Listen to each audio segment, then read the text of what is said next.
Assalamualaikum warahmatullahi wabarakatuh. Waalaikumsalam warahmatullahi wabarakatuh.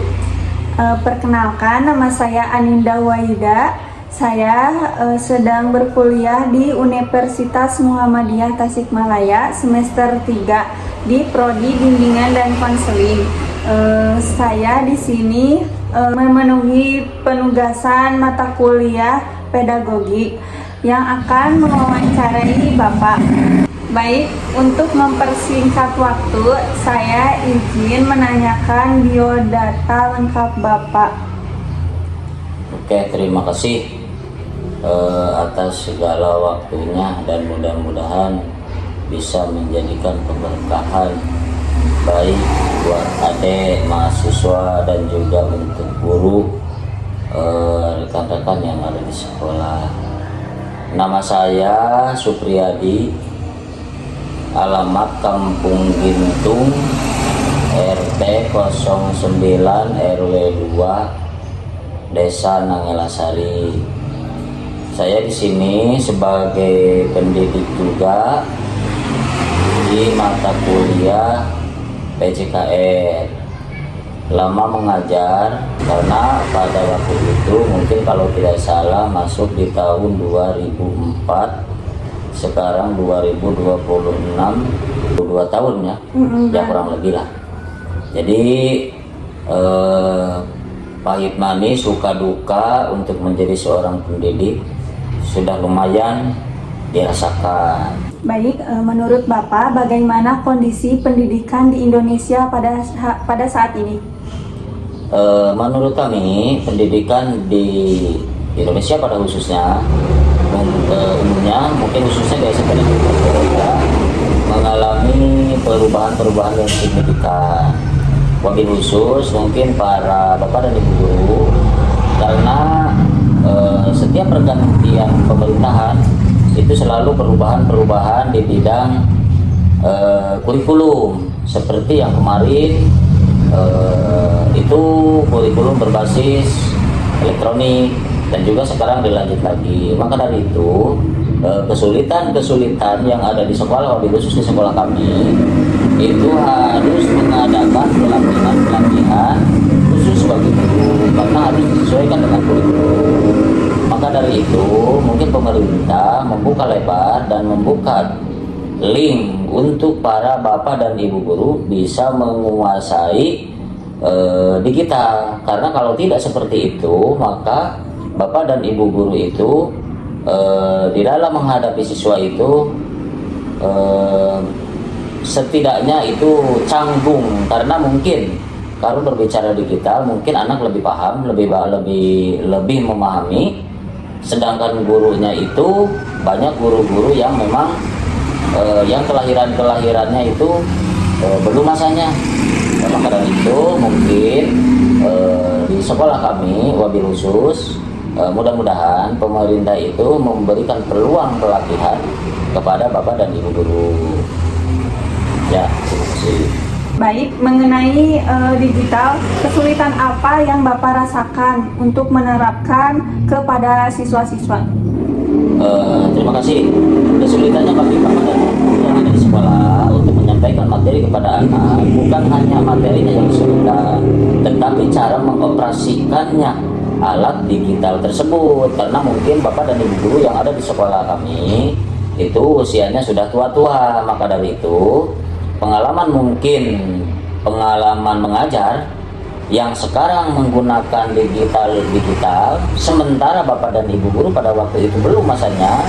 Sekarang pada masanya digital, bapak dan ibu guru mungkin cara berpikirnya sudah berbeda, cara melihatnya sudah ada berbeda. Maka dari itu bapak dan ibu guru kesulitannya itu ya cara mengoperasikannya, karena mungkin kurang jelas dan kurang melihat untuk membuka ikon-ikon yang ada di digital tersebut. Jadi untuk mengajarnya mah tidak terlalu sulit untuk pemateri, karena mungkin materinya tidak terlalu jauh-jauh amat. Cuman hanya mengoperasikannya itu yang merasa kesulitan bagi bapak dan ibu guru yang ada di sekolah kami, yaitu. dalam menghadapi siswa-siswi dalam mengajar. Apa kesulitan Bapak dan Ibu di sekolah pada saat menghadapi karakter siswa? Ya, yang namanya guru atau pendidik jelas, jadi bisa menyenangkan dan juga bisa suka dan duka. Karena mungkin siswa tersebut mempunyai karakter-karakter yang berbeda, baik mungkin dari lingkungannya, keluarganya. Ya, otomatis jelas yang namanya siswa dari sekian ratus itu pemahamannya itu, karakternya itu berbeda-beda.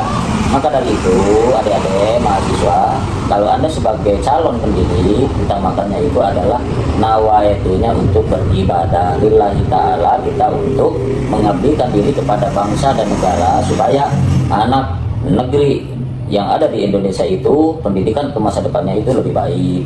Jadi jelas yang namanya menghadapi siswa itu jangan tergesa-gesa untuk marah, karena siswa tersebut lagi cari jati dirinya itu. Terkadang kalau kita mengambil kesimpulan bahwa itu menjustis bahwa anak tersebut itu perilakunya jelek, itu terkadang keliru.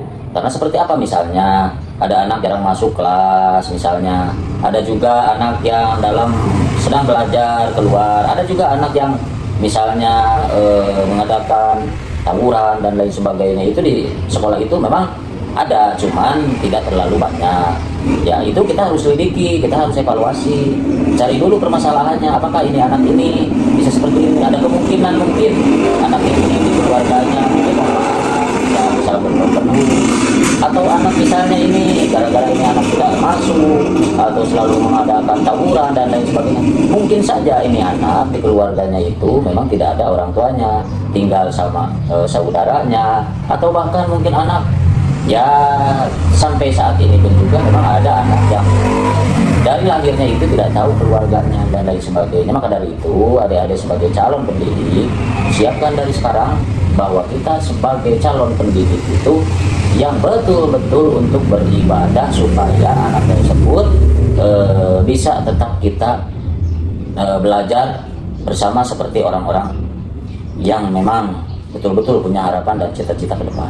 Baik, menurut Bapak harapannya apa buat pendidik baru ke depannya agar pendidikan Indonesia ini lebih maju? Harapan kami sebagai tenaga pendidik untuk Indonesia lebih baik, menuju Indonesia emas, bukan hanya guru yang ada di sekolah yang memberikan pemahaman kepada anak, tetapi stakeholder baik dari keluarga, dari guru, dari lingkungan, dari pemerintah, stakeholder yang ada di Indonesia. Untuk menuju Indonesia emas itu kita harus kerjasama. Tidak mungkin di sekolah melakukan dengan disiplinan yang ketat, yang keras, sementara misalnya di keluarga anak tidak dihiraukan, tidak disiplin. Yakin bahwa anak Indonesia ke depan bukan generasi emas, tapi mungkin generasi perak, belum tentu jadi itu.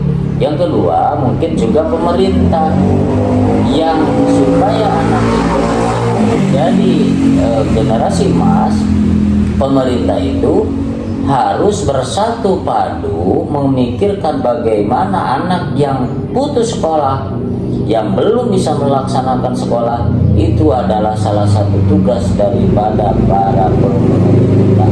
Setelah mengeluarkan dana yang diberikan oleh pemerintah, tidak cukup dengan mengeluarkan dana, tapi membuat undang-undangnya itu harus disesuaikan dan transparan penuh dengan kedisiplinan. Maka dari itu, stakeholder yang ada di lingkungan sekolah kerjasama, baik dari pemilik sekolah, guru, orang tua, pemerintah, bersatu padu untuk mensukseskan generasi emas untuk menuju Indonesia yang lebih baik lagi. Terima kasih. Baik, terima kasih Bapak atas wawancara pada siang ini. Baik, untuk mengefisienkan waktu, cukup sekian dari saya. Terima kasih Bapak. Wassalamualaikum warahmatullahi wabarakatuh. Waalaikumsalam warahmatullahi taala wabarakatuh.